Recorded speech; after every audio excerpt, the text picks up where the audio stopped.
Boa tarde. Opa, é para acordar todo mundo essa, hein? Boa tarde a todos, sejam todos muito bem-vindos.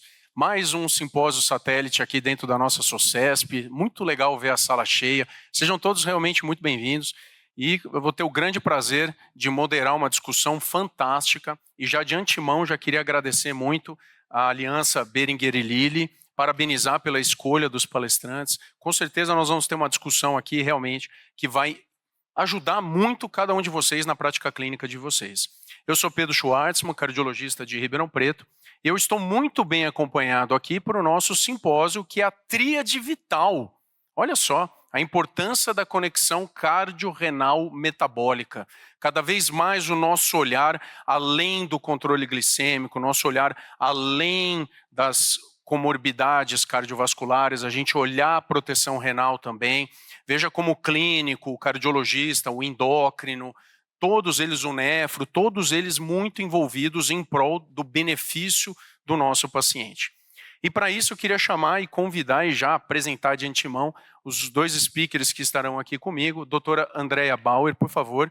Doutora Andrea Bauer é nefrologista, professora da Faculdade de Medicina da Federal do Rio Grande do Sul, professora do programa de pós-graduação em endocrinologia. Seja bem-vinda, prazer mais uma vez. Preceptora da residência em nefrologia no Hospital de Clínicas de Porto Alegre.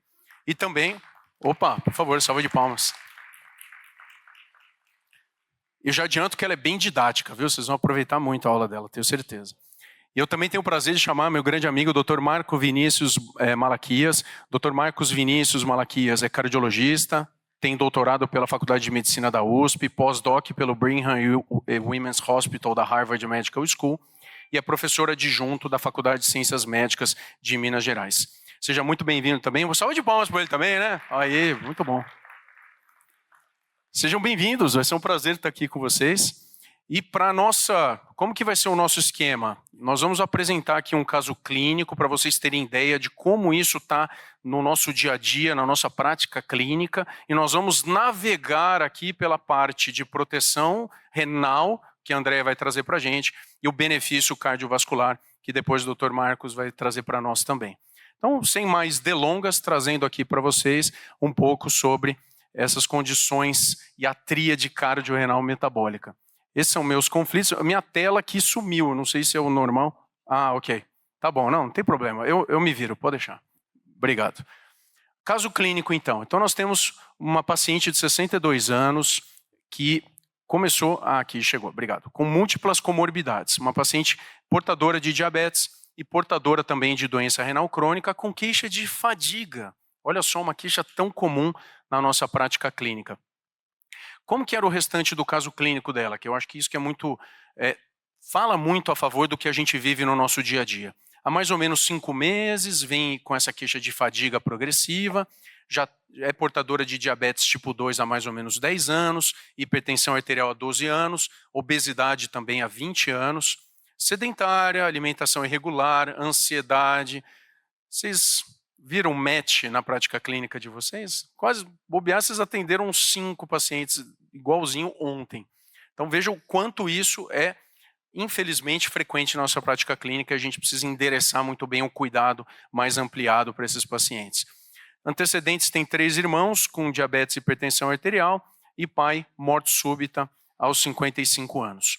Como é que era o exame físico? Olha só o exame físico. Pressão arterial extremamente descontrolada, né? 186 por 144, 180 por 117, não tomou as medicações no dia da consulta. Isso é uma coisa importante, né? Se você for no cardio, toma o remédio antes, né? Pelo menos, quem sabe, você não sai com mais remédio, né? O paciente não percebeu isso, né? Mas tudo bem. E aí, do ponto de vista de exame físico, sem outros achados dignos de nota, e olha o tratamento. A hora que eu vi esse caso clínico aqui, deu uma doída no peito, assim, a hora que eu vi essa Simva 10, por exemplo, a hora que eu vi esse controle glicêmico, e hoje a gente tem e pode oferecer muito mais para os nossos pacientes. Porque o nosso objetivo agora não é somente controlar a glicemia, somente controlar a hipertensão, nós temos que ir além e conseguimos ir além desses objetivos, protegendo o nosso paciente. Olha os exames laboratoriais desse perfil de paciente. Hemoglobina glicada de 8,2 NT-proBNP, olha só, de 356, um NT-proBNP anormal, lembrando que ambulatorial, o NT corte é 125, acima de 125 está anormal. Taxa de filtração glomerular também reduzida. Isso é importante, porque olha a creatinina da paciente. A doutora Andréia vai pegar no pé de vocês em relação a isso. A gente às vezes fica com preguiça de calcular, a gente tem que calcular. Creatinina de 1,1, se eu olhasse só a creatinina, provavelmente não te chamaria tanto atenção. A hora que você joga na fórmula para calcular a taxa de filtração glomerular, olha só, 53. E um outro ponto que nós temos que cada vez mais incorporar no nosso hábito de solicitação de exames, que é a pesquisa da albuminúria. E a gente tem a albuminúria de 48, nós vamos comentar bastante isso com vocês. Do ponto de vista de exame de imagem, então a paciente tem a queixa de fadiga progressiva, um exame físico, uma hipertensão provavelmente mal controlada, tem um NT-proBNP aumentado, tem albuminúria, tem já a doença renal crônica, calculando a creatinina de 1,1, hein, pessoal? Calculando, já dá menor do que 60 a taxa de filtração. E olhando o ecocardiograma, a gente vê um aumento moderado do volume indexado do átrio esquerdo, hipertensão pulmonar, alteração da relação E', um E' de 17, tudo apontando para um diagnóstico de IC com fração de ejeção preservada, que é um diagnóstico, assim como a doença renal crônica, se você não pensar, se você não for atrás, pode passar despercebido. Lembrando que é uma paciente que tem obesidade e é sedentária, e ela queixando de fadiga, muitas vezes no consultório, talvez algo que passe despercebido. Então, portanto, juntando tudo que a gente tem aí, se alguém quiser pode colocar mais umas 3 listas aqui de hipótese diagnóstica, diabetes tipo 2, hipertensão arterial, dislipidemia, obesidade, mas chama atenção a ICFEP, a doença renal crônica associada, e isso remete a um altíssimo risco cardiovascular. E o que eu queria trazer para vocês, antes da apresentação da doutora Andréia e do doutor Marcos, é mostrar o quanto o diabetes e doença cardiovascular andam de mãos dadas. São comorbidades que não só uma predispõe a outra, mas principalmente uma relação que eu diria não só dependente da hiperglicemia, mas também pelo conjunto de comorbidades associadas. Então veja que o paciente tem alto risco de se tornar diabético pela obesidade, de se tornar diabético pelo sedentarismo, pelos hábitos alimentares, e ao mesmo tempo ele se tornando diabético, você também, com esses fatores de risco somados, a chance de uma doença cardiovascular e uma doença renal aumenta de maneira exponencial. E é claro que a gente tem que olhar do lado direito, ali onde está o vermelho, mostrando mecanismos por trás da hiperglicemia e a hiperglicemia deflagrando disfunção endotelial, disfunção microvascular, estresse oxidativo, inflamação e síndrome metabólica, tudo juntando, e veja como você acaba juntando fome com vontade de comer para dar doença cardiovascular, você tem um conjunto de comorbidades que vão prejudicar demais o nosso paciente. E você tem uma paciente como essa, comumente na prática clínica, e você precisa endereçar esse problema, ou esses problemas, essa lista de problemas, não só no problema primário de controlar a glicemia, por exemplo, mas de trazer e ir além e trazer mais benefícios, e é isso que a gente vai começar agora. Antes de passar para a Andréia, colocar para vocês aí um resumo, dizendo que apesar dos avanços, o paciente com diabetes, apesar de glicemia muitas vezes controlada, muitos não estão, mas mesmo os que estão com a glicemia controlada ainda tem evento cardiovascular, e migrando até para o conjunto de comorbidades, até pacientes sem doença, sem diabetes, também com bastante risco de doença cardiovascular, mas essas duas doenças associadas, elas infelizmente estão imbricadas no diabetes de início. Quanto mais tempo o paciente for diabético, maior o tempo que ele corre o risco de ter doença cardiovascular, de lesão orgânica acelerada. E esse é um perfil de paciente que está no nosso dia a dia. E a partir de agora, nessa tríade vital cardiorrenal metabólica, a gente vai melhorar o cuidado. Antes de eu passar para a Andréia, eu queria que vocês usassem o celular de vocês para pegar esse QR Code, highlights aqui do simpósio, se inscrever e pegar mais notícias, mais materiais, ter mais acesso ao conteúdo. Então, com bastante calma, podem usar o celular de vocês para vocês terem acesso. É um portal realmente fantástico, com muita informação adicional e muito mais coisa, além do que a gente vai discutir aqui no nosso simpósio. Muito obrigado pela atenção. Eu já passo de antemão para a doutora Andréia Bal. Obrigado.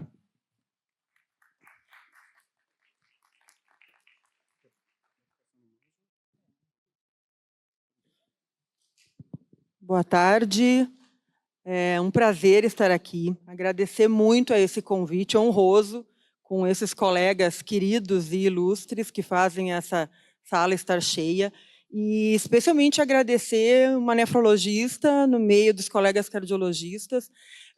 Eu acho que nunca nós ganhamos tanto em conhecimento e em melhorar a qualidade de vida dos nossos pacientes quanto nesses últimos 5, 10 anos. Então, eu fico muito feliz de poder estar aqui e dizer o quanto eu aprendo com esses colegas e o quanto eu gostaria de poder passar um pouquinho também da nefrologia nesse contexto da doença cardiorrenal e metabólica, que é muito prevalente. O Pedro já mostrou dados aí para vocês, meus conflitos de interesse. E essa tríade, ela é bastante conhecida de nós há bastante tempo, mas talvez a gente não tivesse tantas oportunidades de manejar ela tão bem quanto a gente tem atualmente.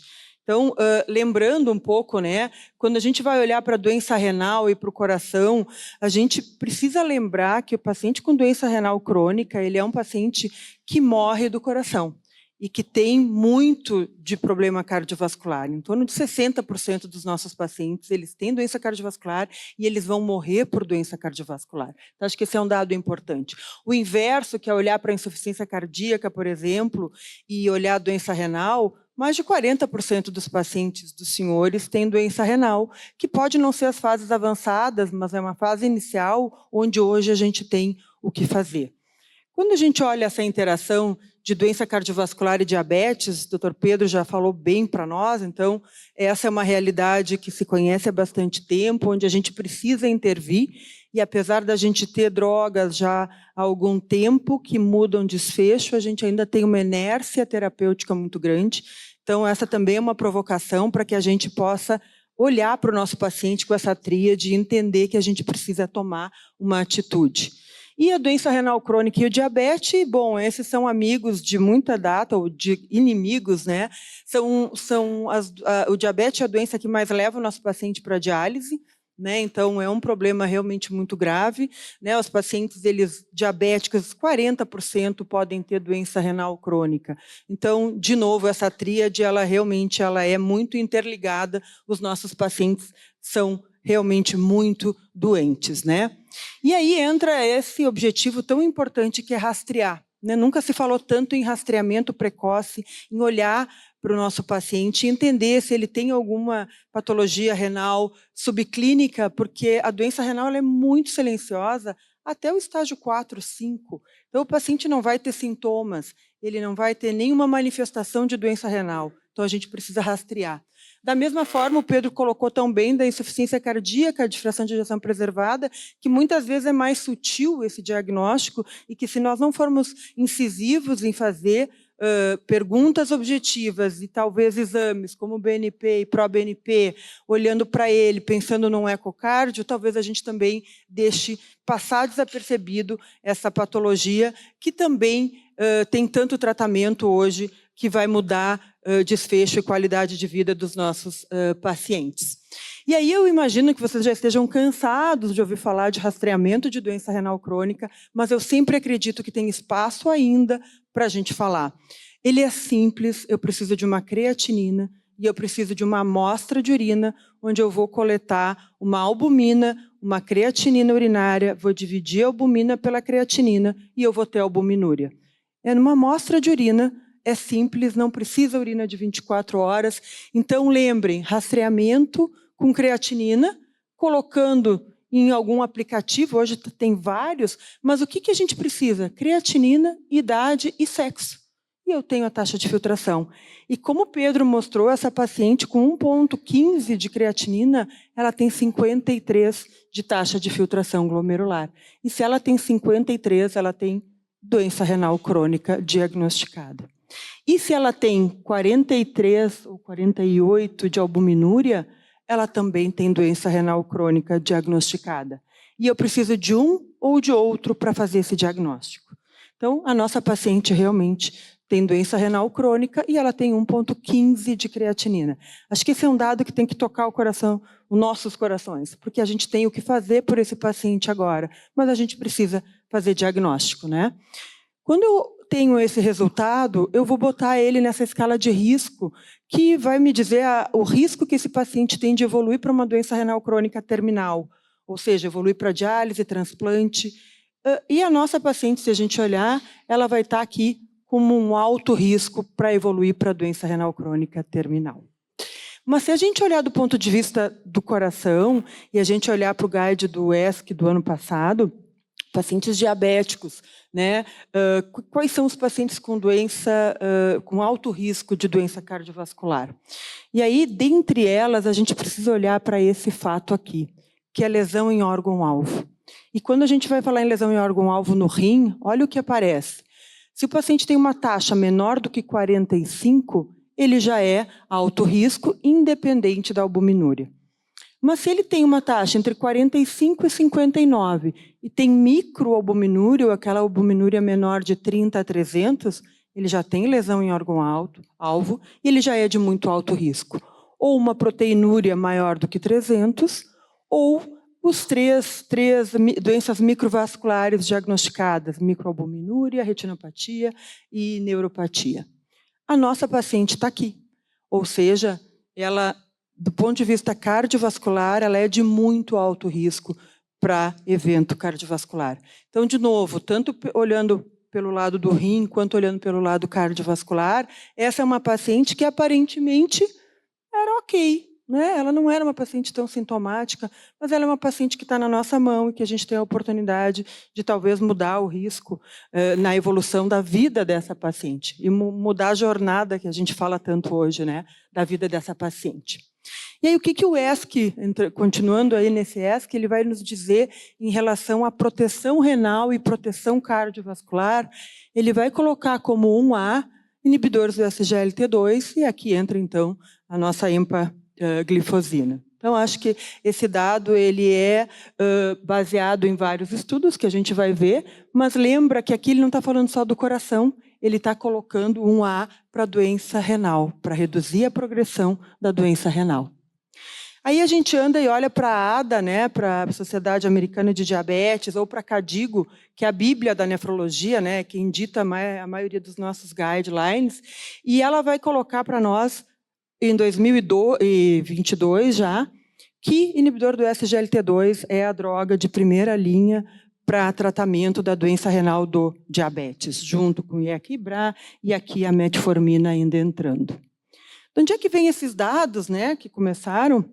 Certamente o EMPA-REG foi um estudo que alavancou muito esses dados de proteção cardio e renal. Lembre, o EMPA-REG eram pacientes diabéticos com doença cardiovascular estabelecida, não necessariamente com doença renal, na verdade a maioria dos pacientes não tinha doença renal crônica, e mesmo assim o EMPA-REG mostrou benefícios de desfechos renais, tanto de evolução para doença renal, duplicação da creatinina e 55% de redução em início de diálise. Então, esse dado ele foi bastante importante, ele alavancou, né, outros estudos e mudanças em diretrizes, né? Essa é a curva que a gente já conhece, né? Como é que se comporta o inibidor do SGLT2. A gente tem aquela queda inicial na taxa de filtração e depois o que a gente vê, como eu digo, é uma economia de rim. Eu começo a diminuir a perda que eu vou ter ao longo do tempo. Então, eu reduzo a progressão da doença renal. Se a gente for olhar para a insuficiência cardíaca, olhando para o ADA, e aí a gente tem muito dado, né? Então, estudos com fração de ejeção reduzida, com fração de ejeção preservada e empaglifosina. E esse dado os cardiologistas conhecem muito melhor do que eu, né, dessa redução significativa de 25% e 21% em fração de ejeção reduzida ou fração de ejeção preservada em relação à morte cardiovascular. Mas talvez o que nem todos tenham atentado é que esse estudo também olhou para desfechos renais. E ele também viu proteção renal à medida que o paciente vai usando a droga, com uma diminuição da progressão de 1,7 ml e de 1,3 na fração de ejeção preservada. Ou seja, mesmo um estudo que não foi dedicado para isso, onde os pacientes não necessariamente tinham doença renal, em torno de 48%, aí tinham taxa de filtração menor do que 60%, né, a gente viu o benefício. Mas eu já disse uma vez para o Pedro que eu morro de inveja de vocês, cardiologistas, é que para vocês com 30 dias vocês estão vendo benefício na insuficiência cardíaca. E eu demoro 8 meses, 12 meses, 1 ano e pouco. Então, eu morro de inveja, literalmente, porque eu preciso de um tempo e eu preciso esperar a taxa dar uma pioradinha para depois ela estabelecer. Então, mas isso é assim que funciona o rim. Ele precisa um pouco mais de tempo para responder a essa alteração hemodinâmica, que também é tão significativa, além de todas as alterações que o Pedro já comentou do benefício da empaglifosina nesse sistema cardiorrenal e metabólico, né? Estou aqui só mostrando esse benefício, mas o que eu queria trazer de mais novidade, talvez, é esse CADIGO que saiu este ano de doença renal crônica. A nossa Bíblia aí da nefrologia estava atrasada na doença renal crônica em mais de 10 anos. E sai, então, esse ano, colocando o inibidor do SGLT2, então, de novo, aqui falando da empaglifosina, para tratamento de doença renal crônica, ponto, independente de ser diabético ou não. E aí eu acho que o cardiologista tem uma grande oportunidade de tratar precocemente. É o paciente obeso, tabagista, dislipidêmico. Tudo isso é fator de risco para doença renal crônica. Tudo isso já pode ser tratado com empaglifosina, com o inibidor do SGLT2. Então, independente do diabetes, hoje nós temos uma arma muito potente para retardar a progressão da doença renal, independente da causa. Sem falar do paciente hipertenso, né, que é o dia a dia do cardiologista. Então, eu acho que isso aqui é importante, isso tem que estar, né, registrado aí para vocês entenderem que não precisa ser diabético para ter benefício renal do inibidor do SGLT2. Esse é o EMPA-KIDNEY, então, que foi um estudo muito esperado, porque ele respondeu algumas outras questões muito importantes, né, desses benefícios renais. Então, era empaglifosina de 10 miligramas versus placebo, avaliando, então, um desfecho primário renal, agora, né, então, de progressão de doença renal ou morte cardiovascular, e, num segundo momento, aí, desfechos secundários de hospitalização por insuficiência cardíaca, né, entre outras, mortalidade por todas as causas, né? Essa população, então, o EMPA-KIDNEY, ele quis olhar para isso, doença renal não necessariamente associada ao diabetes.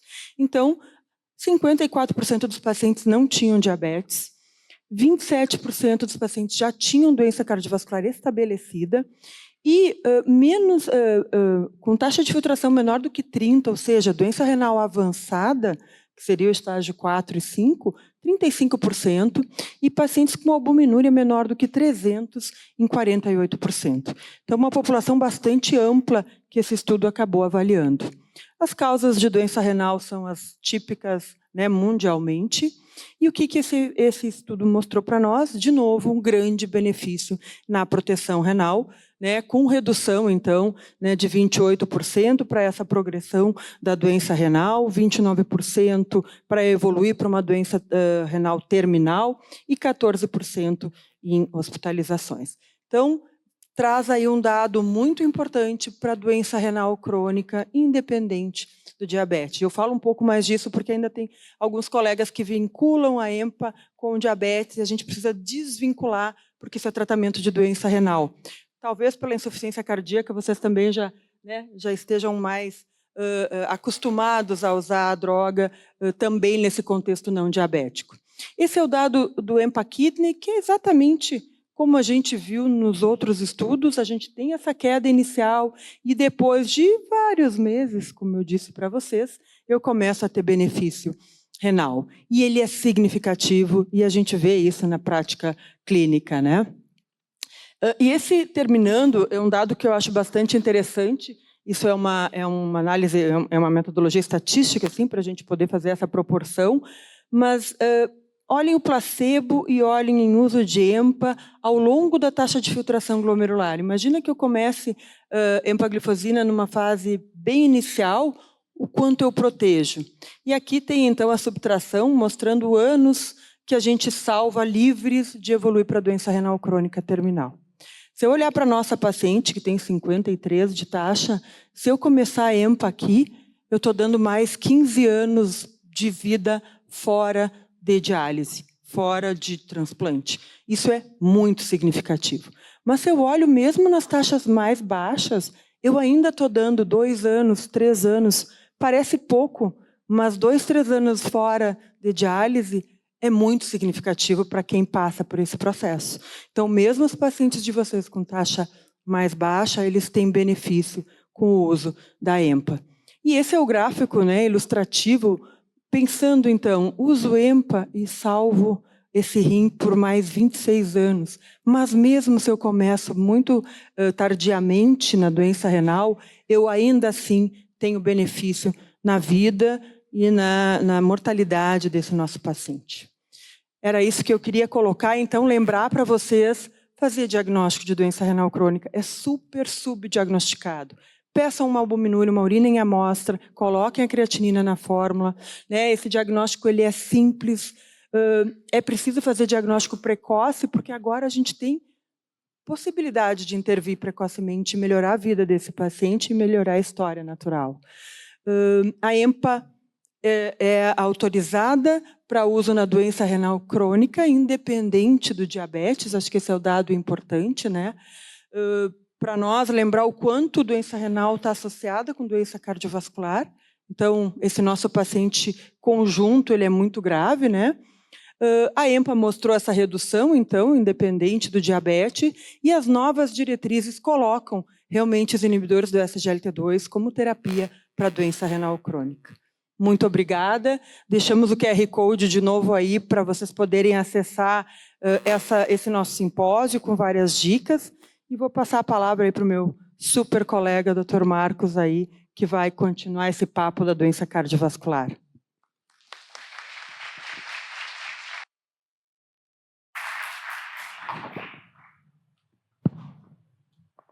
Parabéns, Andréia. Muito didática, como sempre.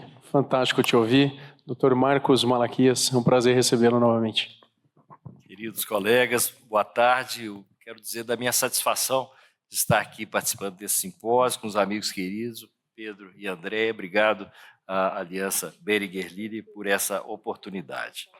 Bom, meu trabalho aqui é falar um pouquinho sobre o que a gente pode fazer para melhorar o manejo terapêutico desse paciente. Eu fico muito à vontade, que vejo aqui, já encontrei vários colegas aqui na audiência, e vejo que estão todos muito experientes, a maioria de cardiologistas. Então, eu vou tentar trazer algumas pequenas informações adicionais, que eu sei que vocês já têm muitas informações sobre isso. Aqui eu passei rápido os meus conflitos de interesse, dizer que hoje estou realmente aqui convidado pela Aliança Boehringer-Ingelheim. E começo dizendo, então, do paciente com diabetes, embora nós vamos falar também de pacientes que não têm diabetes. Mas o diabetes, vejam que é uma doença que impacta muito, que está crescendo em toda a população, nós estamos envelhecendo, nós estamos engordando, então nós estamos tornando mais... a prevalência de diabetes está realmente aumentando em todo o mundo. Então, se nós compararmos o indivíduo que tem diabetes com o que não tem, vejam que só o fato de ter diabetes já diminui em 6 anos a expectativa de vida. Mas se esse indivíduo tem diabetes e doença cardiovascular, a expectativa de vida está reduzida em 12 anos. E há um estudo, CURB brasileiro, que mostrou que 42% dos diabéticos brasileiros já têm uma doença cardiovascular presente. Então vejam que essa é uma realidade do dia a dia do nosso consultório. Bom, a Andréia já falou aqui para a gente dessa relação do rim com o coração, né? Da importância de nós avaliarmos o ritmo de filtração glomerular e também a relação albumina-creatinina. E eu vou dizer aqui um pouco para vocês também de um novo marcador que a gente precisa incorporar no nosso dia a dia. Se tem um marcador que avalia a função renal, e ela já falou para a gente disso aqui, nós temos também uma novidade na nossa avaliação e que é muito importante no paciente diabético, no paciente hipertenso, no paciente com algum fator de risco cardiovascular, que é o peptídeo natriurético, né? Isso já começa a ser incorporado nas diretrizes, eu vou falar um pouquinho sobre isso, porque ele nos mostra um fator que até então não tinha nome e que agora tem, chama estresse cardíaco. O peptídeo natriurético nada mais é um hormônio produzido no coração, e aí o coração a gente descobre que além de todas as coisas que ele tem, ele é também um órgão endócrino que produz um hormônio, um peptídeo, que aumenta quando há um aumento da tensão das paredes, tanto do átrio quanto do ventrículo. Ele também pode aumentar diante da vasoconstrição ou da hiperestimulação do sistema renina-angiotensina. E ele entra na classificação até para avaliação da insuficiência cardíaca. Mas eu quero dizer que ele vai muito além da insuficiência cardíaca, ele revela, então, esse estresse da parede do coração. Esse é um estudo que nós fizemos, é um estudo que eu sou o primeiro autor, e nós avaliamos numa coorte de pacientes diabéticos que já tinham alguma complicação cardíaca ou renal ou altitude. Esse estudo foi neutro, foi naquele tempo que a gente acreditava tanto no bloqueio do sistema renina-angiotensina que a gente tentava até bloquear duplamente o sistema renina-angiotensina. Não deu certo. A gente sabe que nós devemos bloquear, mas o duplo bloqueio não deu certo. Então, estudo neutro. Mas nos propiciou avaliar mais de 6.000 pacientes e mais de 5.000 deles tinham a dosagem do NT-proBNP. E o que a gente viu? De que os pacientes diabéticos morrem e como é que a gente pode estratificar a morte desses pacientes. Então, nós identificamos 19 variáveis clínicas, estão todas descritas lá embaixo, mas vejam, a gente viu que fazendo a estratificação de risco, como habitualmente a gente faz, quanto mais fatores de risco, quanto mais doença prévia, quanto mais prejudicada a função renal, se o indivíduo teve AVC, se ele teve insuficiência cardíaca, se ele teve infarto do miocárdio, o que a gente faz na prática clínica, quanto mais fatores desses presentes, mais o indivíduo tem a chance de morrer. E vejam que esse estudo ele foi interrompido com 2,6 anos. Quando a gente pega esses 19 marcadores clínicos e adiciona a troponina, que é também um biomarcador cardíaco, a gente melhora o sistema. E quando a gente adiciona NT-proBNP, a gente adiciona também muito a sensibilidade do método. Agora, o mais bacana que a gente viu é que o NT-proBNP sozinho, ele foi tão bom quanto os 19 marcadores laboratoriais e clínicos, somados à troponina, então os 20, e ele sozinho estratificou tão bem para a morte quanto 20 variáveis clínicas. Quando a gente viu esse resultado, e eu mostrei lá no nosso grupo lá do Brigham, lá em Harvard, eles falaram, então nós vamos jogar a clínica fora, não precisa mais de clínica, nós vamos fazer só o NT-proBNP. Não é isso, nós vamos continuar usando a clínica, mas nós podemos agregar à clínica um grande marcador que é tão bom quanto toda essa clínica, ou seja, essa é medicina de precisão. E vejam que se ele foi tão bom marcador, identificador de pacientes sob risco de morrer, ele foi também para os desfechos cardiovasculares, infarto, AVC, insuficiência cardíaca, parada cardíaca ressuscitada e morte cardiovascular. Então vejam, eu posso pegar o meu paciente, fazer o NT-proBNP dele, avaliar, primeiro, será que esse paciente já não tem uma insuficiência cardíaca que não foi diagnosticada, subclínica, ou uma encefep que a gente não está fazendo o diagnóstico? Segundo, eu posso estratificar o risco desse paciente morrer. Veja esse nosso paciente aí que tem o NT-proBNP entre 300 e 400, vejam lá, ele tem 4 vezes mais chance de morrer em 2,6 anos, por essa tabela aqui, do que o indivíduo que tem abaixo de 125. E para os outros desfechos cardiovasculares, vejam lá, ele tem entre 5 e 10, 7,5 vezes mais chances de ter um desfecho cardiovascular do que aquele que tem o NT-proBNP normal. Bom, aí nós testamos na população, então, que não era doente, porque no estudo altitude eram diabéticos, já com algum dano renal ou dano cardíaco, ou os dois. Então, nós precisamos de uma população, então, que não é doente. Então, fomos avaliar na população do ERIC Study, que é um estudo prospectivo, assim como é Framingham, né? Nós pegamos o estudo do ERIC, e essa é uma outra publicação nossa, em que nós avaliamos pacientes com mais de 60 anos, diabéticos ou não. Para os não diabéticos, o NT-proBNP foi tão bom estratificador de risco cardiovascular como a tabela que os americanos usam, aquela que é preconizada pelo American College e o American Heart, o PCE, né? O pooling. Foi tão bom estratificador. E a surpresa nossa? Para os pacientes com diabetes, o NT-proBNP foi melhor estratificador de morte do que toda a estratificação de risco proposta pelo American College e o American Heart. Então vejam aqui, ela é superior, o P 0,003 em favor do NT-proBNP. E um dado interessante, troponina também foi muito estratificadora nessa população, então são 2 marcadores que passam a nos interessar no dia a dia. É tanto que o ADA, a American Diabetes Association, já sugere, cita até os nossos trabalhos, que pacientes com diabetes devem ter pelo menos uma dosagem de NT-proBNP. Se deu alterado, você vai procurar congestão, vai ver se ele tem insuficiência cardíaca. Pode ser que ele ainda não tenha, mas ele está no caminho de ter. Ele é um paciente, então, com estresse cardíaco, sob risco. O próprio paciente diabético ele já está at risk, ele já é estágio 1 de insuficiência cardíaca, mas pode ser que ele já esteja e nós não estamos diagnosticando. E veja esse caso clínico. A paciente tinha fadiga. Fadiga e dispneia é uma coisa que embola no nosso dia a dia. E o que a gente precisa para fazer o diagnóstico de insuficiência cardíaca? Sintoma, dispneia sob as suas várias formas e ou aumento de NT-proBNP ou evidência de uma congestão sistêmica ou pulmonar de origem cardíaca. Então, nesse paciente, nós já temos a clínica, a fadiga, que era uma dispneia que veio com um nome diferente, e nós temos o biomarcador aumentado.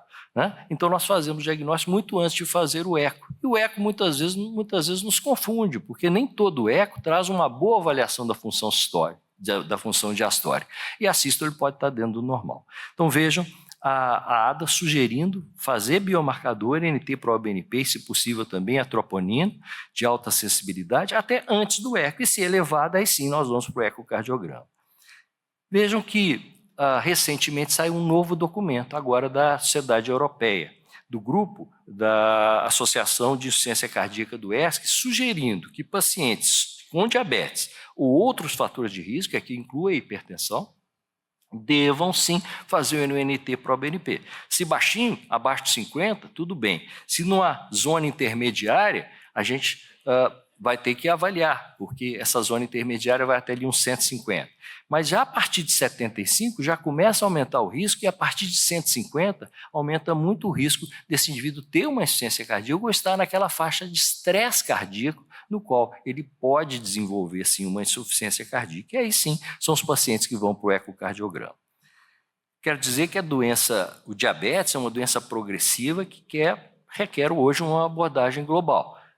Nós temos que reduzir os riscos, muitos riscos que esse paciente tem. Frequentemente o diabetes está associado à hipertensão, está associado à dislipidemia, está associado à obesidade, à doença renal, e nós temos que atacar tudo isso, porque cada um desses fatores, quanto mais tempo a gente demora para controlar, pior é a evolução do paciente. Então, realmente, as diretrizes já preconizam isso. Nós sabemos que o inibidor de SLT2 é um medicamento que reduz a reabsorção de glicose e sódio no tubo proximal, melhora aí a diurese, excreção de glicose na diurese, mas vai muito além disso. Né? Vejam aqui os vários mecanismos, nós não vamos ter tempo de mostrar os estudos que mostram tudo isso, mas cada um desses, acreditem, já foi demonstrado pelos estudos que avaliam a parte mecanística do medicamento.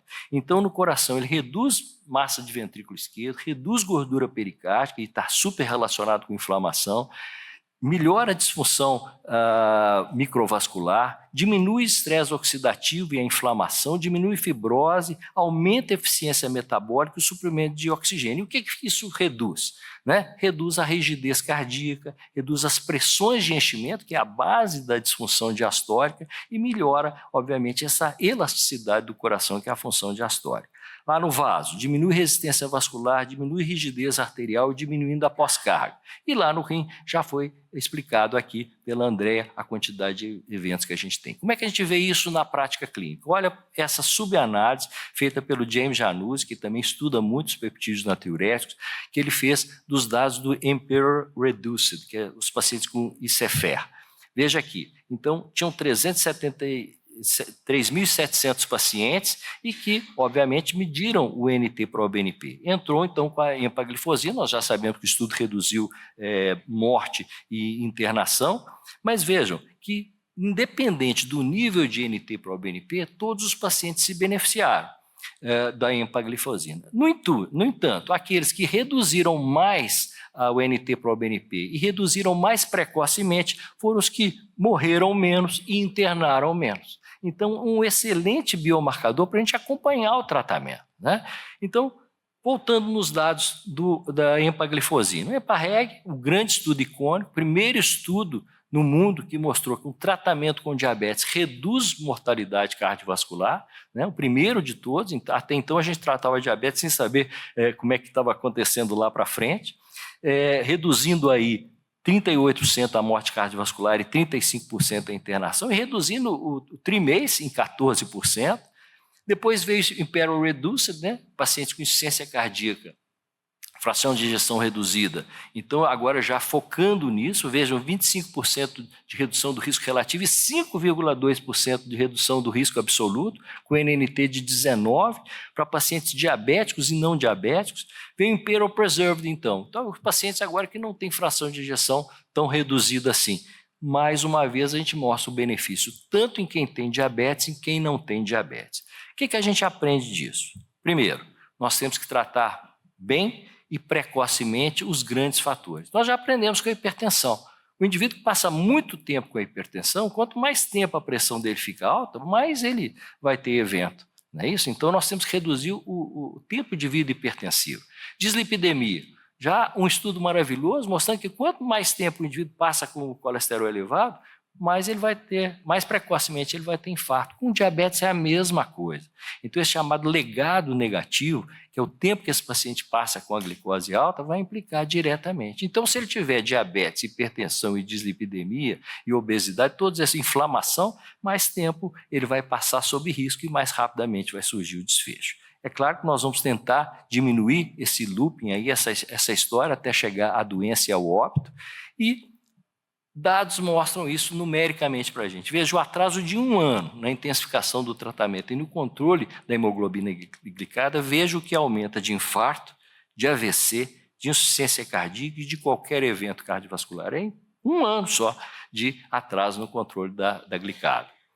E o contrário, quando a gente controla. Veja esses dados, reduz 1% que a gente consegue reduzir na glicada, nós reduzimos 37% complicações microvasculares, 43% doença vascular periférica, mortalidade em 21%, infarto em 14% e AVC em 12%. Então, as diretrizes já estão mostrando a necessidade da gente tratar mais precocemente. O que já é uma verdade na hipertensão, que é o tratamento combinado, está chegando também como uma sugestão para o diabetes. As diretrizes ainda falam assim, terapia pode ser considerado, mas é o que a gente já faz na prática clínica, né? Ao tratar com terapia combinada, no mesmo comprimido, nós aumentamos a aderência e há estudos mostrando que reduz também mais a glicada. Então vejam que nós temos a opção disso. No caso da empaglifosina, a associação com a linagliptina, e para nós cardiologistas tem uma importância fundamental essa associação, porque as gliptinas são neutras do ponto de vista cardiometabólico, mas algumas delas aumentaram a mortalidade cardiovascular, aumentaram o desfecho cardiovascular. E a linagliptina, ela é neutra sob esse aspecto, ela é a mais segura das gliptinas. Então vejam que é um fato que nos facilita o controle do diabetes, adicionando um outro medicamento em terapia combinada em comprimido único. Eu termino essa apresentação com uma avaliação que eu acho fundamental. O Brian Klager é considerado o maior bioestatístico cardiovascular do mundo. Eu tive a oportunidade de trabalhar com ele lá no tempo lá da Harvard, do Brigham, e ele fez essa análise baseada nos dados do IMPA-REG. Ele mostra que no tratamento dos pacientes diabéticos, o IMPA-REG foi feito com pacientes diabéticos, se nós tratamos o indivíduo a partir dos 45 anos, nós ampliamos a expectativa de vida dele em 4,5 anos. Se nós tratamos o indivíduo a partir dos 50 anos, nós ampliamos a expectativa dele em 3,1 anos. E no paciente mesmo, após os 60 anos, nós ampliamos 2,5 anos de vida para o paciente. Talvez a gente não encontre números como esse em nenhuma outra terapia que a gente tem disponível hoje. É um dado para a gente refletir, mostrando que diabetes tem que ser controlado bem e precocemente, assim como os demais fatores de risco. Muito obrigado.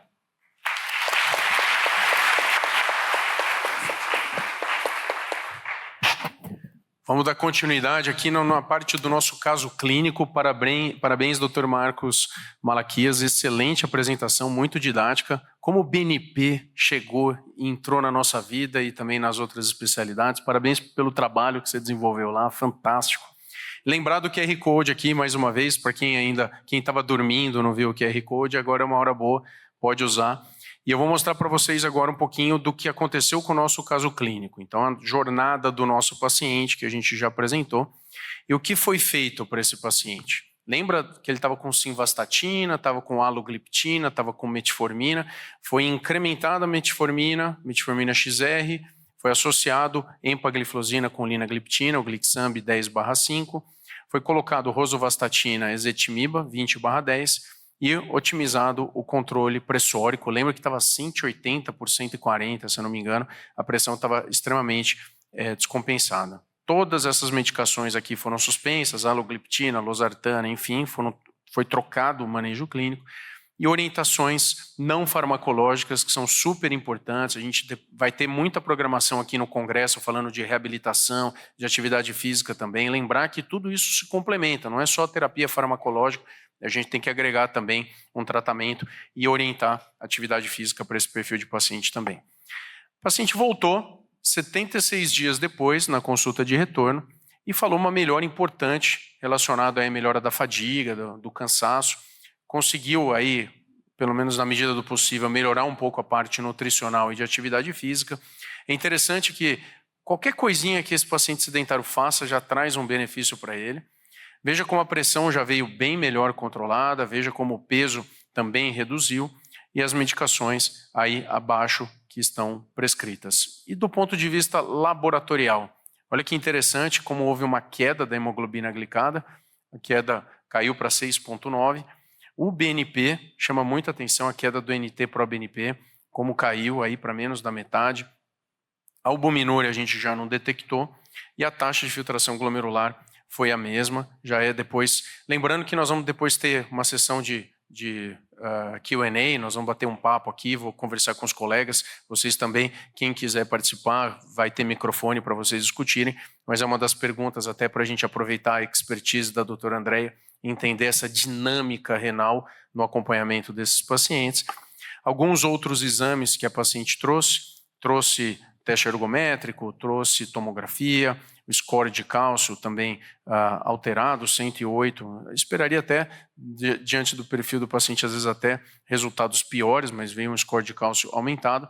E olha aqui embaixo, algo que a gente muitas vezes não tem rastreado tanto, mas quase 30%, 50% dos nossos pacientes podem ter apneia do sono. Essa paciente também deve ser encaminhada para o tratamento. E olha a listinha de hipóteses diagnósticas, né? Imagina você chega lá e fala assim, o colega põe a mão no seu ombro e fala assim, vou te encaminhar uma paciente. Aí ele manda um relatório com essas hipóteses diagnósticas para você. Na terceira linha você já fala, meu Deus do céu, que combo, né? Mas é isso, juntando tudo que a paciente tem aqui, a gente vê uma lista enorme de comorbidades. E para cada uma dessas comorbidades a gente tem que oferecer o melhor tratamento e felizmente nessa tríade vital cardio-renal metabólica, como entra bem o inibidor de SGLT2, como entrou bem a empagliflozina, controlando glicemia, trazendo benefício renal e também no cenário da ICFEP, aliás, o programa Emperor, seja o Preserved ou Reduced, mostrou um impacto estrondoso no cenário da insuficiência cardíaca. Então essa foi mantida a parte da conduta medicamentosa, farmacológica, prescrito CPAP e agendado novamente um retorno periódico para acompanhamento. E para finalizar, acho que esse é o meu último slide, a gente já vai para o Q&A, e aí quem quiser já se prepara, pode levantar a mão depois para participar. Esse eu acho que é o guideline da ESC. A gente não tem um CADIGO na cardio, né, André? A gente não tem uma entidade única, isso dá um trabalho do cão, cada entidade lança o seu guideline, a gente tem que ler o brasileiro, o europeu, o americano, aí quando a RA não lança o do ACC também, então enfim. Mas esse da ESC talvez seja o mais próximo do nosso CADIGO, vamos dizer assim. E a hora que você olha o guideline da ESC, olha lá embaixo, na parte do tratamento.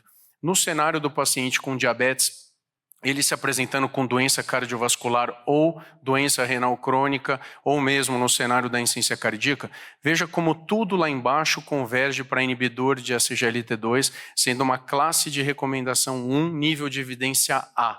Ou seja, nesse cenário, o que é classe 1 e a gente não está fazendo, a gente está errado. O que é classe 3 e a gente está fazendo, também está errado. Então aqui é classe 1, inibidor de SGLT2 hoje, a gente basicamente vai ter que prescrever para virtualmente todos esses pacientes com diabetes, quaisquer que seja a apresentação clínica que ele venha a ter. Observe aqui embaixo, circulei para vocês, inibidor de SGLT2 está no final da via aí do paciente com diabetes. E aí eu deixo um QR Code também depois para vocês, que a gente vai querer, vou deixar aqui enquanto a gente faz a discussão, para vocês mandarem os feedbacks da sessão, o que a gente pode melhorar, fazer diferente para o próximo. Mas já de antemão, já vamos abrir a sessão de Q&A. E eu vou sentar do seu lado, André, mas eu já queria te fazer uma pergunta daqui do palco e já vou para aí. Eu acho que para os colegas aqui que vão prescrever cada vez mais inibidor de SGLT2, qual seria uma variação laboratorial que me deixaria preocupado? Porque a gente ficaria com muito receio, às vezes, do paciente no retorno ter uma queda da creatinina, e aí tem colega que suspende. É seguro manter? Como é que é a tua visão nisso? Eu acho que essa é a pergunta é muito importante, porque a gente tem visto isso realmente na prática clínica. Um número seguro, um número mágico, né, seguro, é 30% da queda na taxa de filtração. Ou seja, eu espero aquela curva de queda que a gente mostrou, aquele tamanho de queda, até 30% da minha basal estaria ainda dentro do esperado, pelo tamanho de estudos que a gente já tem com o inibidor do SGLT2 e um pouco do que a gente também aprendeu com o IECA e BRA. Isso parece ser uma alteração hemodinâmica intravascular e intraglomerular. Então, se eu dilato a aferente, né, se eu mudo a hemodinâmica da pressão dentro do rim, eu vou ter uma queda inicial, mas isso é benéfico a médio e longo prazo. Então, eu preciso tolerar isso, né? Então, a gente já entende que isso faz parte do mecanismo. 30% eu acho que é esse número mágico. Tá, e aí? Caiu mais do que 30%. Tira, suspende? Eu acho que primeiro tem que reavaliar o que tem de medicação ou o que tem de comorbidades ou de situações clínicas que possam ter acontecido. Muitas vezes é um paciente que está com diurético e que a gente poderia estar diminuindo, porque a gente tem esse efeito natriurético da empaglifosina. Então, às vezes, tu tirando o diurético, tu diminui aquela ira pré-renal que a gente estaria fazendo com uma dose maior de diurético. Às vezes o paciente usa um anti-inflamatório, às vezes a gente tem outras situações clínicas que possam justificar. Então, eu acho que antes de tirar, a gente precisa olhar para a situação clínica, mas nesse momento de tirar, se eu realmente for tirar, eu vou acompanhar esse paciente, eu vou ver um momento que talvez eu possa reintroduzir essa droga para fazer uma nova avaliação. Então, acho que isso é importante também, olhar o cenário onde esse paciente está inserido. E tem o danado do anti-inflamatório também, que está sempre presente na vida dos nossos pacientes. Quem quiser fazer alguma pergunta, fala nome, de onde que é? Tudo bom? Boa tarde, excelente apresentação de todos. Meu nome é João Paulo Dourado, eu sou daqui de São Paulo. Legal. Que nem você falou, doutor Pedro, uma dúvida, eu vou perguntar para a doutora André, que é nefrologista, vai ajudar muito nesse insight. O que eu vejo, eu tenho dois cenários que eu tenho dúvida. Um é o paciente mais idoso, acamado, que tem CFEP. CFEP é mais comum no paciente idoso. E um efeito colateral, apesar de, que nem vocês tá bem consolidados os benefícios cardiovasculares e outros, renais também, só que a gente fica muito preocupado com a infecção urinária, e depois o paciente mais idoso, às vezes mais acamado, desenvolve um delírio e, infelizmente, a gente tem que descontinuar a droga. E o segundo cenário continua relacionado à infecção urinária. Se o paciente já tem história de infecção urinária de repetição, você considera introduzir a droga, considera outras alternativas, faz uma investigação inicial primeiro, antes de colocar a medicação. Como é que você lida com essa questão, doutora? Perfeito. Obrigado, João. Ótima pergunta. É isso aí, João. Acho que essa é uma pergunta que também ela aparece bastante. Lembrar que todos os estudos com ISGLT2, eles mostram um aumento de infecção fúngica, cândida. Candidíase realmente a gente acaba vendo, especialmente em pacientes diabéticos mais mal controlados, onde a glicosúria é maior. Quanto mais glicose na urina, mais chance de fazer candidúria. Então, a gente orienta. No paciente, nesse grupo de pacientes com doença renal crônica não diabético, a gente nem vê muita candidúria. É interessante isso. A gente não vê cândida nem vaginal, né, nem pélvica, né? Mas e a infecção urinária, os estudos não mostram aumento. Eu entendo a tua dúvida clínica, porque isso a gente vive na prática, né? Mas não existe dado que sustente que inibidor do SGLT2 aumenta a infecção urinária mais do que o placebo, por exemplo. Mas, sim, a gente vê alguns casos pontuais quando a gente pega o nosso paciente. E o que eu faço, né? Eu, nefrologista? Eu não tiro o benefício, o ganho do inibidor do SGLT2. Eu acho, né, por uma infecção urinária, que muitas vezes ela é ou assintomática, e aí só lembrem, não tratem infecção urinária assintomática, bacteriúria assintomática a gente não trata, nem em diabéticos, não tem evidência de benefício, a gente trata sintoma. Mas se o paciente tem cistite de repetição, eu vou fazer profilaxia. Eu vou tratar para que eu não tire o benefício do SGLT2, porque ele é tão grande em detrimento dessa questão da infecção urinária, que normalmente não é uma pielonefrite, é uma cistite, né? Então, eu acho que pensar em profilaxia, e hoje a gente tem algumas opções aí, mesmo no paciente frágil e mais idoso. Hoje a gente tem estudos aí, até meta-análise, mostrando que mesmo em pacientes idosos acima de 65, 70 anos, a gente continua tendo benefício, tanto cardiovascular quanto renal, porque também se tinham medo, né? Paciente mais frágil, talvez vai perder peso, vai fazer sarcopenia e talvez não tenha um benefício. E os estudos estão nos mostrando que não, que esse paciente continua tendo um benefício mesmo na idade mais avançada. Então, eu sempre tento não tirar. Eu tive um caso, de muitos casos que eu uso, que eu acabei tirando por questões de infecção vaginal, né, candidúria, muito difícil de controlar. Você sabe que essa é uma discussão bem interessante, até nos trabalhos de C, depois queria a opinião do Dr. Marcos também nesse contexto, a gente vê um medo muito grande do clínico em relação à infecção urinária, e houve infecção urinária nos dois grupos, mas não houve diferença. Então, quando o paciente tem muita infecção urinária, mesmo no cenário da insuficiência cardíaca, por exemplo, vá pesquisar o que tem de errado com o paciente. Não é, e é fácil culpar o inibidor de SGLT2, né? Recebi um relatório semana passada de um colega da URO falando, não, melhor tirar porque está tendo muita infecção. Não, a paciente tinha indicação ginecológica de fazer cirurgia, estava fazendo má higiene, tinha uma série de motivos para isso, então é interessante a gente investigar.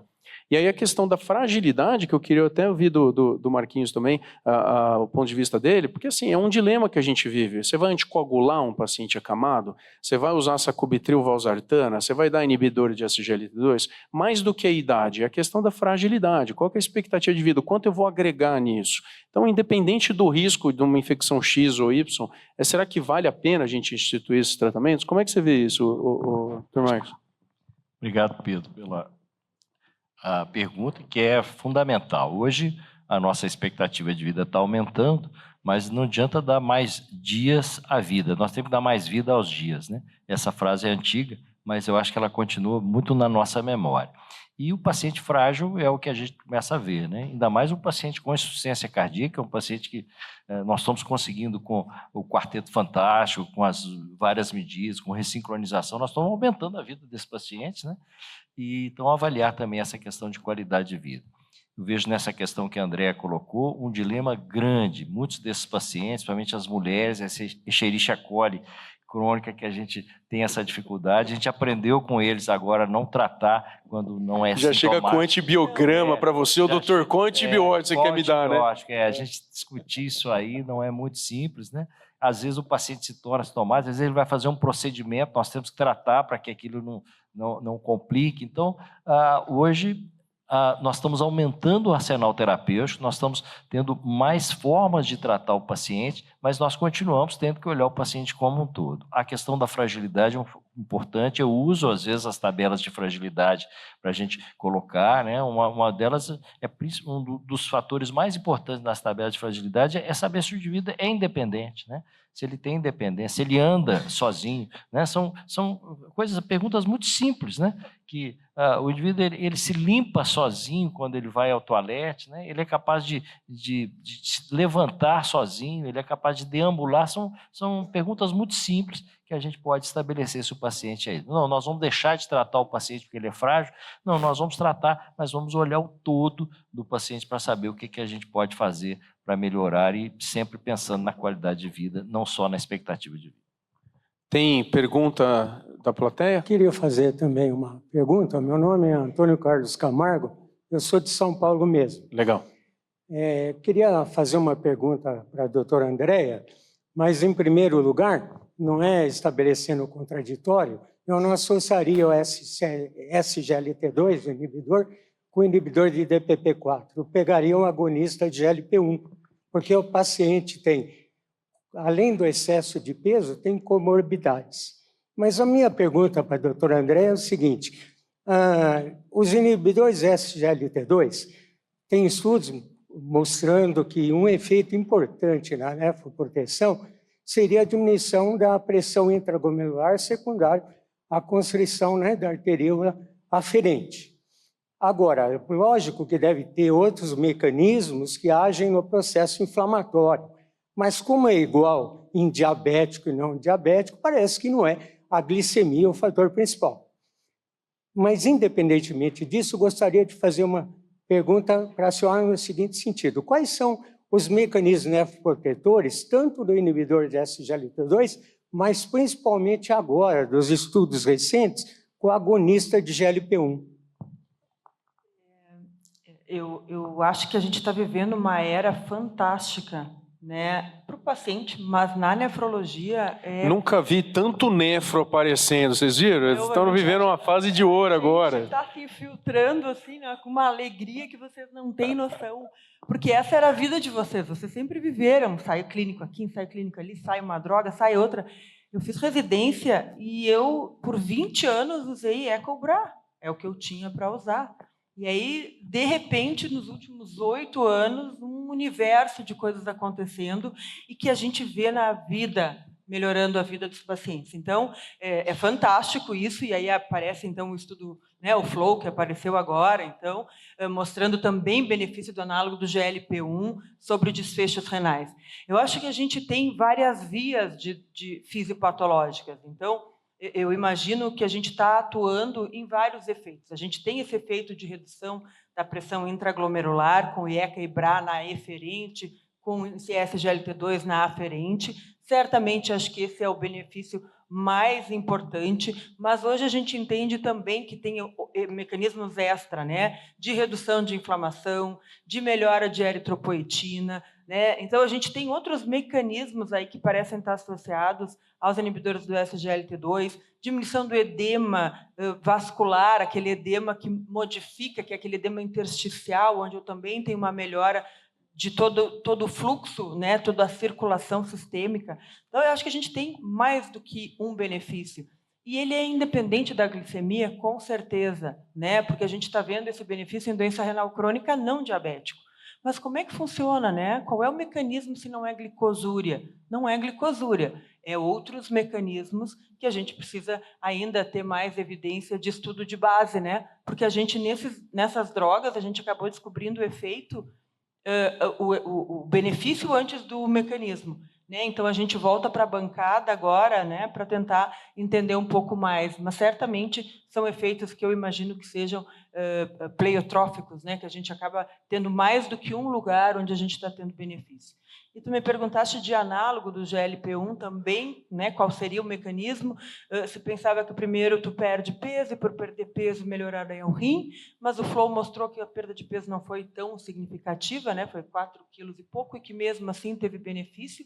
E aí, de novo, a gente acredita que está falando de mecanismo anti-inflamatório, de tirar esse estresse inflamatório sistêmico que esse paciente com doença cardiovascular, com doença renal, com diabetes, ele tem. Então, eu acho que a gente está atuando em mecanismo hemodinâmico, em mecanismo inflamatório, em circulação, em endotélio. Eu acho que ele é multi, né? A gente não consegue definir um efeito para todas essas drogas e para essa magnitude de efeito que a gente está vendo, e que a gente possa usar tudo isso, né, para cuidar da vida dos nossos pacientes. E o que eu acho muito legal, André, tudo isso que você falou, excelente, obrigado pela pergunta, acho que foi uma pergunta bem interessante.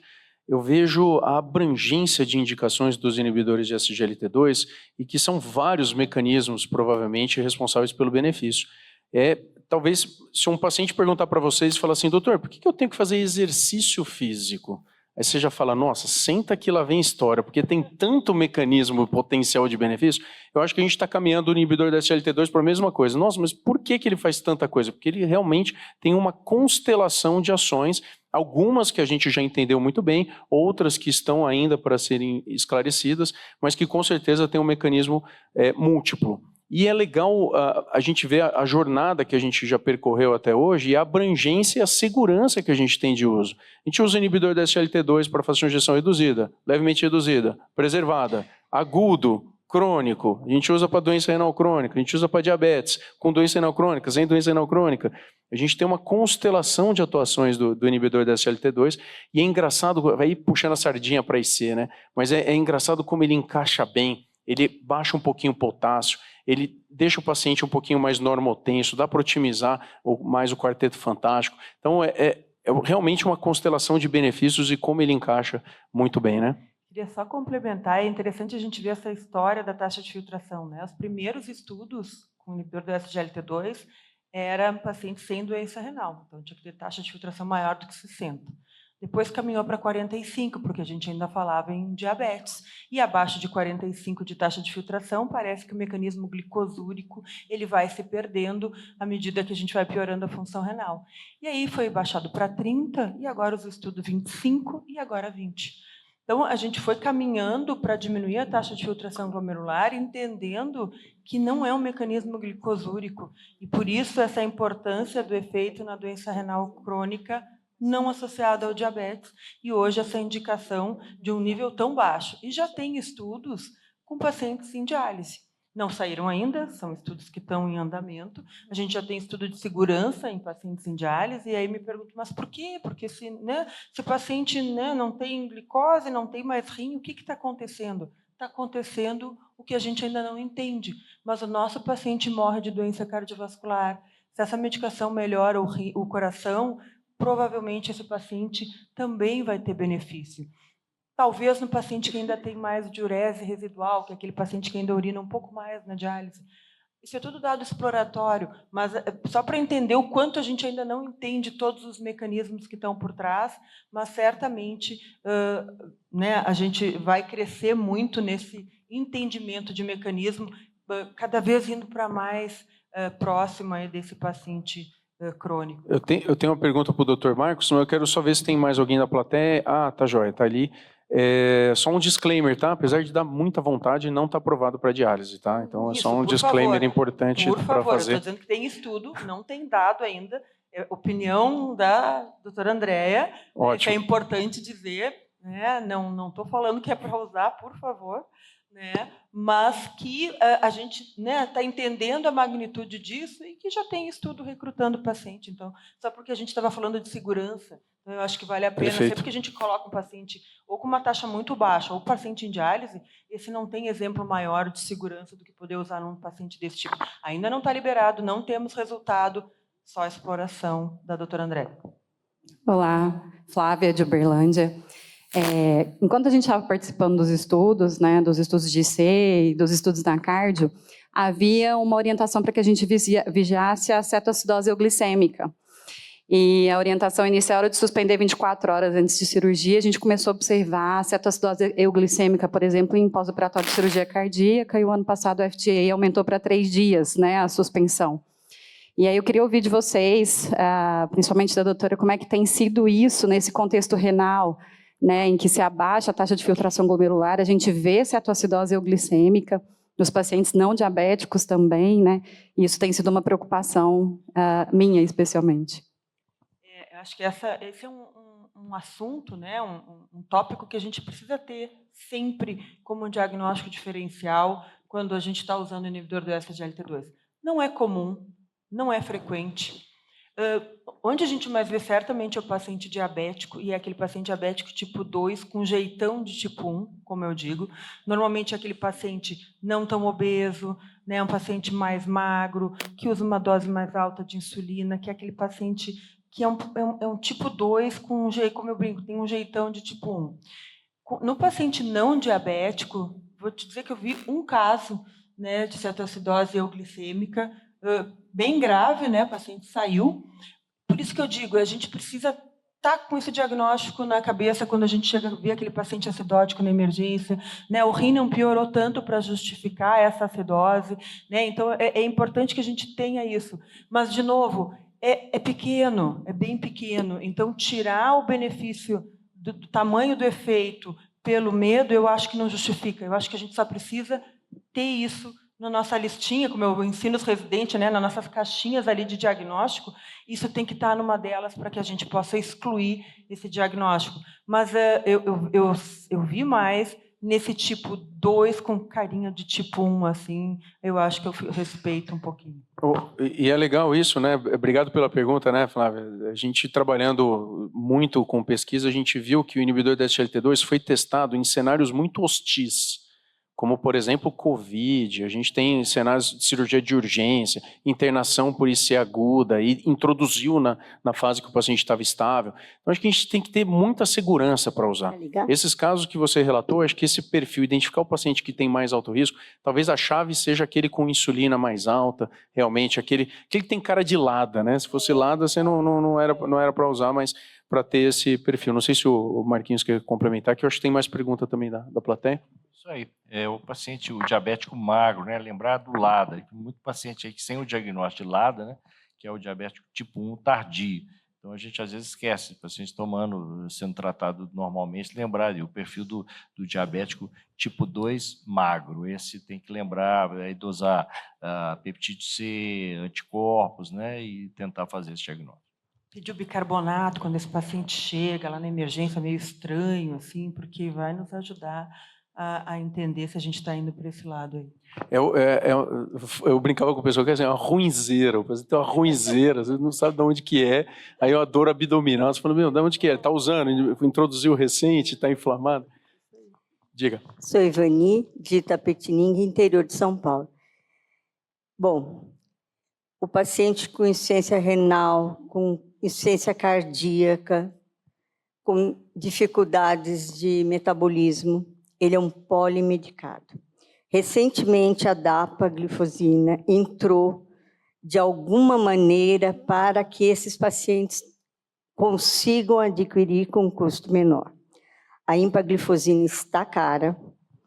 Vocês sabem como os pacientes estão fazendo para comprar para 2 meses? Tem ideia? Eu soube para o paciente, eles partem. Eles partem.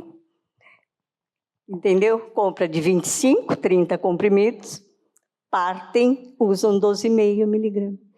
Como o brasileiro é muito, muito inventivo, é o jeito dele ter para 2 meses, porque é caro. E quando ele vem usando a metformina do SUS, vamos dizer assim, ele fala, doutora, a senhora vai tirar um que o governo me dá,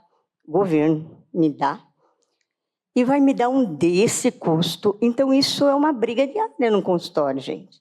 Eu acredito que vocês tenham esse dia a dia também. Então, tem alguma perspectiva disso entrar, sacubitril com a valsartana entrou, está ainda um monte de papel que tem que fazer. É isso que eu queria saber. Obrigada. Obrigado por levantar essa questão. Acesso é algo importante. A gente está vivendo um momento na cardiologia, no cardiometabolismo, na nefro, de novas medicações. Agonista GLP-1, que tem um custo muito mais alto do que diminuidor da SGLT2. A gente vem discutindo, acho que acesso é algo bastante importante. Não sei, o Marquinhos tem bastante experiência nisso. Se você quiser começar fazendo um comentário, é sempre bom te ouvir em relação a isso. A questão do custo é sempre isso. Todo remédio que chega novo, ele chega com um custo maior, o investimento, não precisa dizer aqui, para chegar a uma molécula dessa, né? E você lembrou bem, a dapaglifosina foi um grande trabalho da Sociedade Brasileira de Cardiologia para que isso acontecesse. Já há muito tempo nós fazemos esse trabalho de advocacy, precisou ter um ministro cardiologista para a gente aproveitar a brecha e fazer um grande trabalho para ampliar um pouco aquela lista de produtos disponíveis na rede pública e na farmácia popular. Então, a gente aproveitou aquela deixa, fizemos um grande trabalho, incluímos ali mais medicamentos, entrou a lodipina, entrou a espirulactona, entrou succinate de metoprolol, eu devo estar esquecendo de alguns aqui, e no finalzinho a gente ainda empurrou também o inibidor de SGLT2 e que, na verdade, quando eles foram ver a questão econômica, não dava para sair de graça, eles colocaram com desconto. O que a empresa fez, a empaglifosina, não tendo isso, ela oferece sistemas de desconto, fica mais ou menos parecido, porque a dapaglifosina também não é gratuita na farmácia popular, né?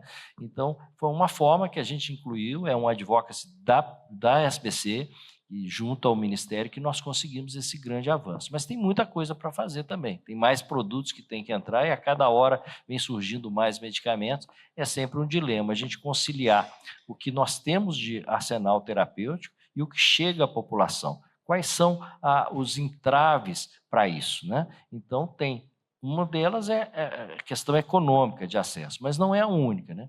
Nós sabemos que tem uma série de outras coisas. E eu quero até pontuar uma coisa aqui, Pedro, que é esse paciente que ele entra na polifarmácia. Então, nós começamos a brigar entre nós, especialistas, o paciente que toma muito remédio e que vai em algumas especialidades, como, por exemplo, a geriatria hoje, ela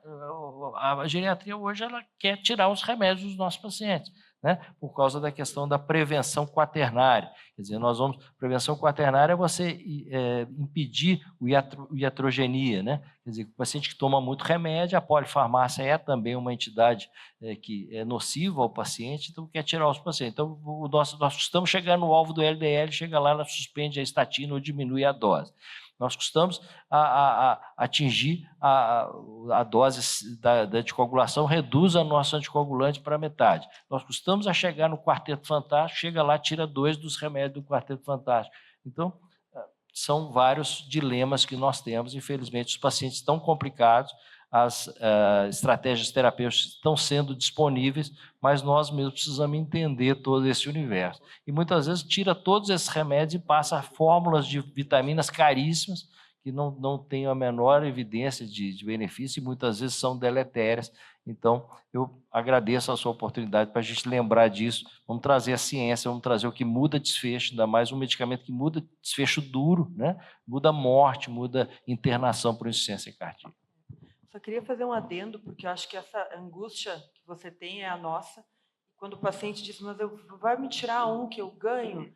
E aí, assim, o argumento que eu uso realmente, olha só, mas esse é um remédio que melhora. Talvez para o rim seja mais fácil de convencer, porque quando a gente fala em rim, o povo se assusta, né? Mas eu digo, então, olha só, a gente tem um remédio que vai diminuir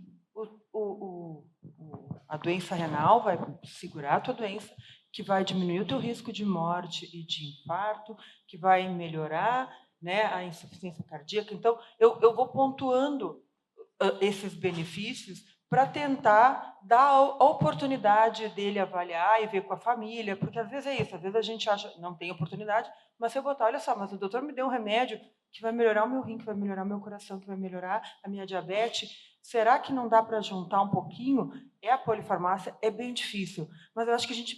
E isso, às vezes, pode ser até um pouco cruel, porque daí tu dá todo esse benefício e o paciente não consegue comprar, né? Eu entendo e compartilho desse dilema, mas eu acho que a gente também, muitas vezes, subjuga e a gente precisa mostrar que tem benefício e talvez deixar essa opção para o paciente junto com a família, junto com quem está, né, auxiliando esse paciente com mais dificuldade, a ver se tem condição ou não de usar a medicação, enquanto a gente não tem o acesso que a gente gostaria para todos os pacientes. Eu só complementando aí, já antes de encerrar, acho que alguns pontos importantes. Primeira coisa, não é recomendado partir o comprimido, acho que isso é importante, deixar bem claro para todo mundo. Então tem a dose de 10 mg, a dose de 25. 25 quando você quer um maior controle glicêmico no paciente diabético, quando é no cenário da IC, doença renal crônica, 10 mg. Lembrar que o custo de 10 mg, tem muita gente que não vai conseguir, mas tem muita gente que consegue. Então acho que a nossa função é oferecer. A gente tem... não, tudo bem, mas tem uma promoção agora com 10 mg, me corrige o pessoal, que é abaixo de R$100 que a gente tem. E aí, eu acho que a nossa função é oferecer. Se você oferecer, sem nenhum pré-julgamento do paciente, explicar para ele o benefício, que ele vai ganhar 15 anos sem dialisar, 15 anos, esse dado que a Andréia trouxe para a gente me impactou. Ele vai ficar 15 anos a mais, talvez ele vá morrer sem precisar dialisar. algo muito impactante para o paciente, vai deixar de hospitalizar no cenário da IC, vai melhorar a qualidade de vida. A gente tem que oferecer. Vou te dar um exemplo. Anticoagulante oral novo e varfarina, nós não tivemos diferença em relação à eficácia. Mas eu tenho certeza que todo mundo aqui faz a maior força para o paciente tomar um anticoagulante oral, porque varfarina é difícil de manejar, tem uma série de problemas. Esse é um remédio que tem impacto em desfecho. Então, acho que a nossa função é oferecer. O paciente, diante das informações que você ofereceu, ele decidir que ele não tem condições, aí é um outro cenário. Mas a nossa função, eu acho que é oferecer. E eu acho que essa é uma discussão muito legal. Eu acho que com isso, eu já queria agradecer muito a participação de todos aí que permaneceram, agradecer a Andréa, agradecer Marcos também, que esteve aqui conosco, agradecer o pessoal da Aliança Boehringer e Lilly pela oportunidade de estar aqui. Um especial abraço ao Renato, que aguentou a gente aí, foi super paciente conosco. E um bom congresso a todos vocês, uma ótima tarde.